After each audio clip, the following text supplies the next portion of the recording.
Un homme s'agenouille devant une femme, lui enfilant gracieusement de hautes bottes.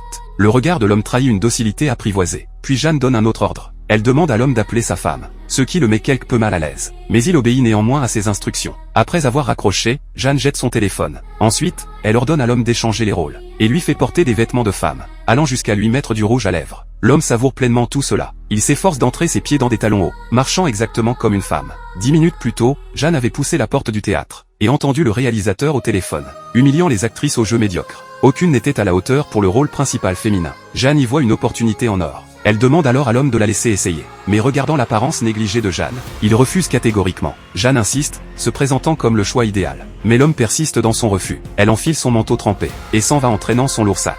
Voyant Jeanne partir abattue, l'homme est pris d'un soupçon de pitié. Il décide alors de lui donner une chance de passer l'audition. Jeanne sort aussitôt de son sac le costume préparé, et demande à l'homme de l'aider à attacher les boutons. Une fois changée, Jeanne devient une beauté élégante et noble. L'homme est étonné par la Jeanne qui se tient devant lui. N'est-elle pas l'actrice principale idéale qu'il cherchait? Jeanne sort alors du sac les vêtements du personnage masculin, et demande à l'homme de les essayer. Il se laisse docilement faire. Il commence à interpréter les scènes du script. Jeanne devient la maîtresse de la scène, imposant à l'homme de modifier constamment l'histoire. Jeanne explique à l'homme que les répliques sont très hostiles envers les femmes, avec une grave discrimination de genre. Mais l'homme pense que c'est Jeanne qui manque de compréhension. Il ne tolère pas qu'on remette en cause son professionnalisme, et se met à l'insulter. Cette humiliation met Jeanne hors d'elle. Elle rassemble ses affaires, prête à quitter le théâtre. L'homme réalise qu'il a peut-être été trop impulsif. Il supplie alors Jeanne de rester, admettant qu'elle avait raison sur toute la ligne.